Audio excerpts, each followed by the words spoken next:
these experiences that we say yes to, they are containers. So we're saying yes to a container, and we're being held in that container 24/7.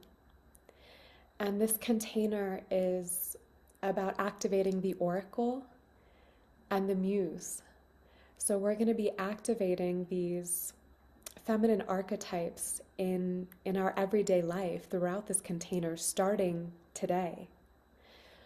I find that these experiences, when we say yes to these containers, a lot of what is transmitted is so beyond what is communicated verbally or what is like taught.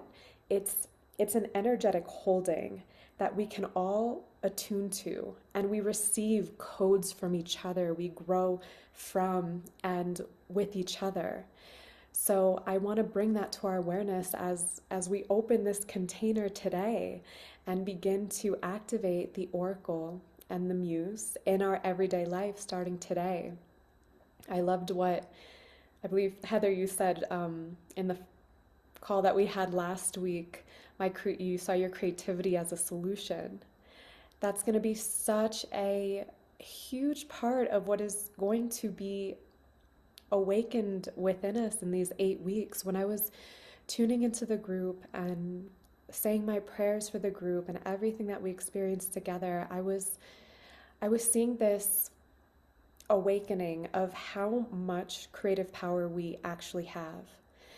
And it was like the visual that I was getting was this restoration of us reconnecting to our feminine worth, to our feminine value, which is inherent, and creating this new relationship to our wombs as these multi-dimensional portals that connect us directly to the divine. They have immense creative power, and that creative power moves through us, and it moves through our thoughts, and it moves through our words, and it moves through how we choose to show up for our lives.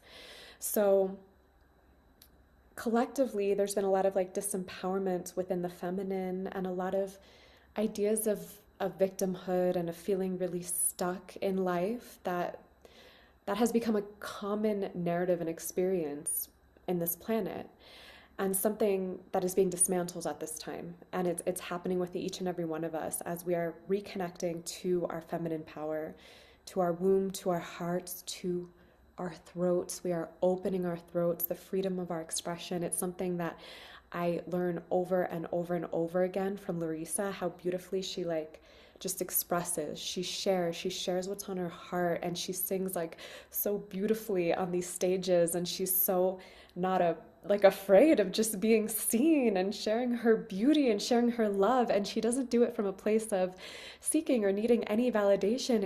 It's the sharing of what is innate within her. It's like her natural gift just gets shared.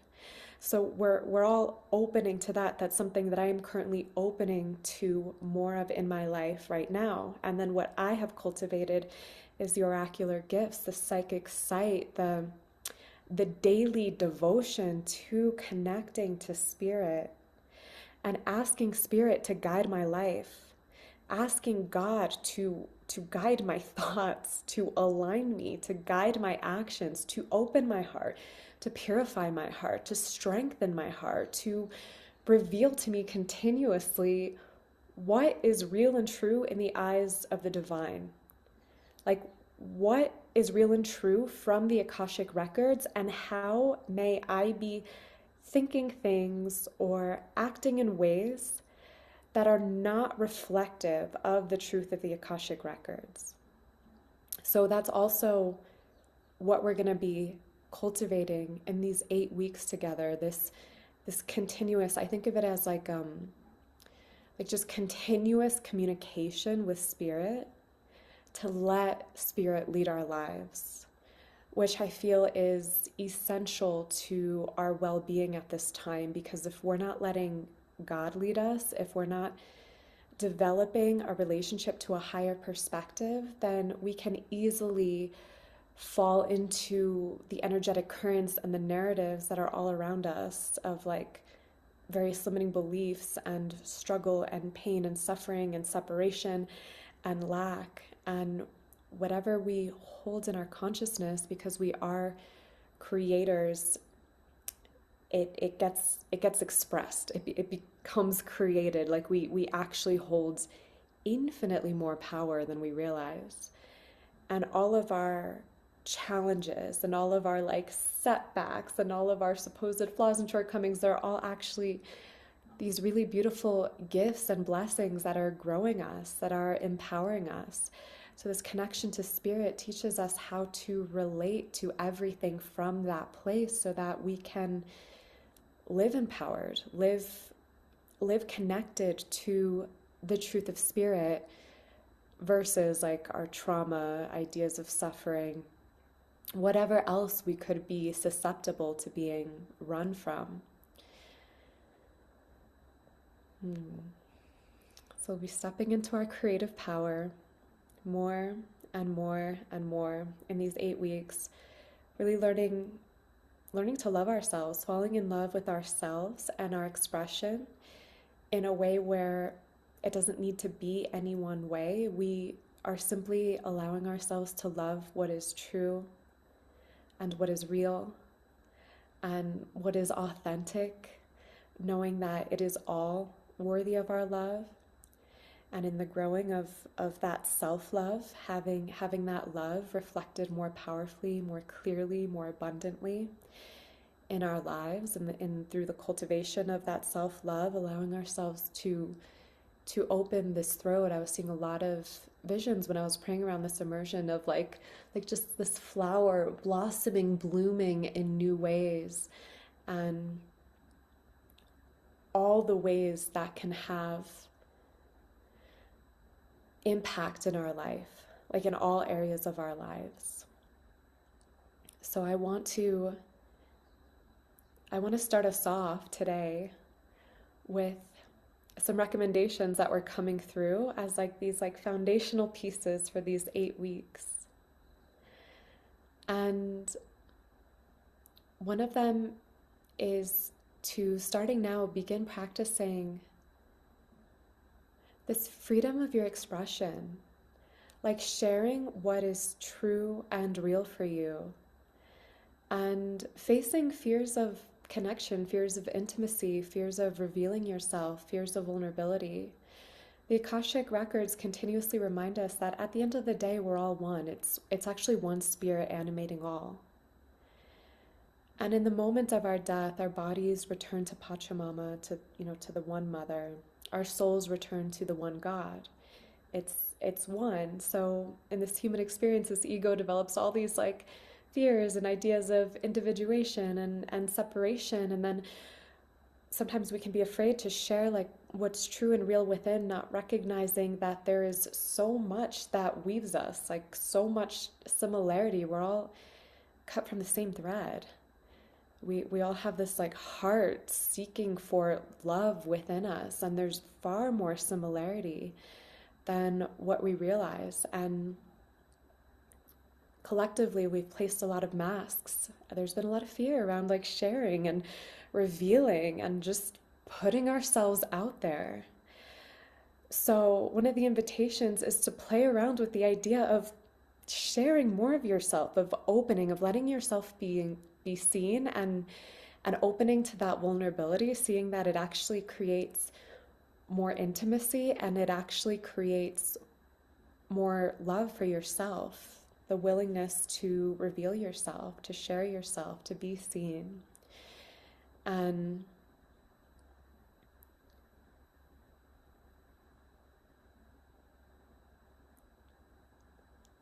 yeah, that'll be like such a big part of our immersion, to just go for it. The way that we went for it in the masterclass with singing 5 minutes, just making up a song.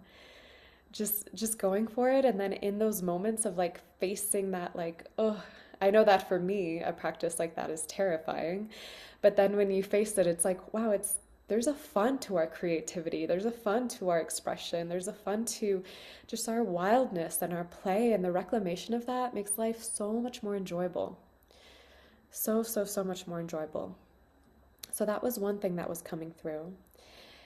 And then another one was around let me see if I can put words to it. It was like I was seeing this transmission coming through around our femininity. I feel like we're going to be working a lot with our femininity in these 8 weeks together. And there's a reclamation occurring of like our innate feminine worth and our feminine value, which is not something that needs to be developed. It is not something that we try to be. It is innate. It's innate. So it's like this resting in the fact that you are a child of the divine. You are a child of life. You are inherently loved, infinitely loved. You are made perfect exactly as you are, and you were made to shine your light and to give your gifts, but not to do more or be more than you naturally are. And I felt like that was something that was like currently being stripped away. This idea of like, I need to like hustle and just be better than I am, or like improve myself in these like ways.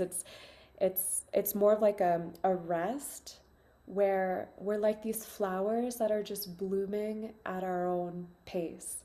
And our blooming it's written in our genetics. We don't have to force it. We don't have to like contort ourselves in any way. It's nature being nature. So we are just opening to our nature and to sharing from there and letting that be enough. It's like how God made us naturally, that is enough.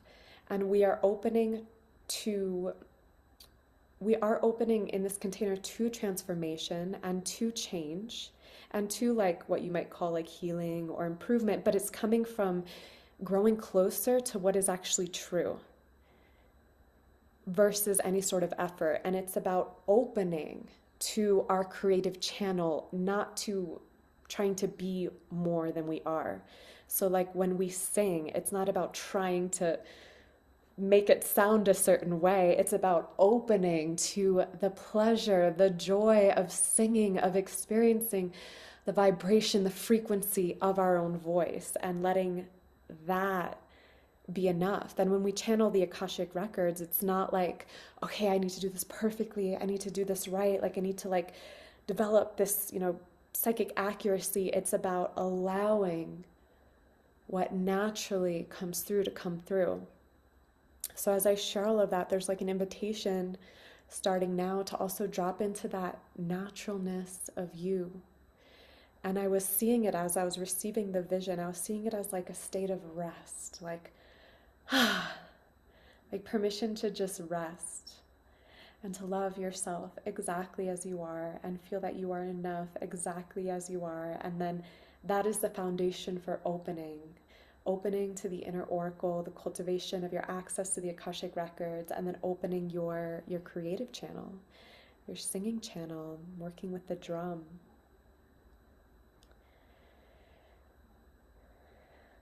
And I'll just share some simple prerequisites to accessing the Akashic records as well. Because in the next class that I have with you, you're going to go into your own Akashic records.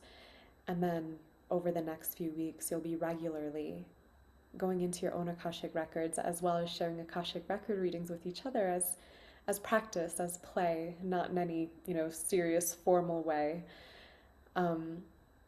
So one of the most important prerequisites I would say that you can start to work with now is spaciousness. It's mental stillness, mental silence. And when I train people on how to access the Akashic records, I recommend spending more time than maybe comfortable or natural for you in stillness and in silence. When I first started accessing the Akashic records, I actually took it to an extreme. So you don't have to take it to an extreme, obviously, but I stopped watching all movies. I stopped watching TV. I stopped consuming all media. I stopped listening to podcasts, and I created as much silence and stillness in my life as I could.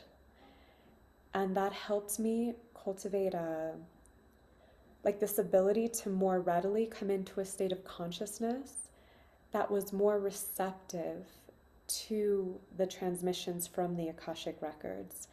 The more empty we can be, the more that can come in.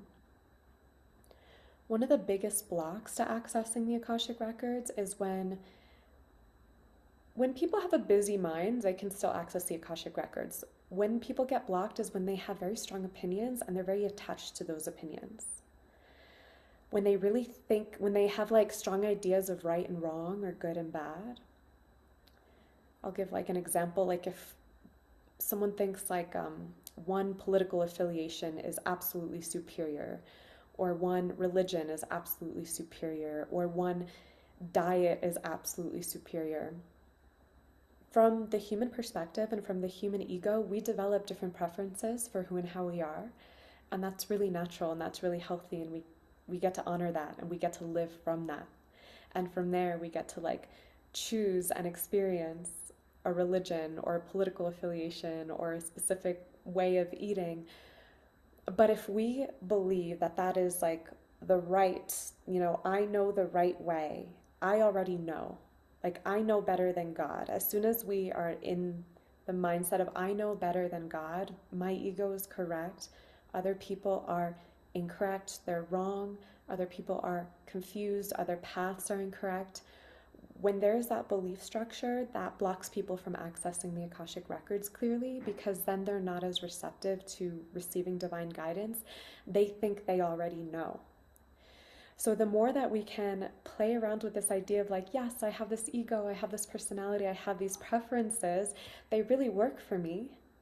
I honor them for me, and I honor the validity of all perspectives of all human paths. I honor that God lives in all. That is what allows us to access the Akashic records clearly.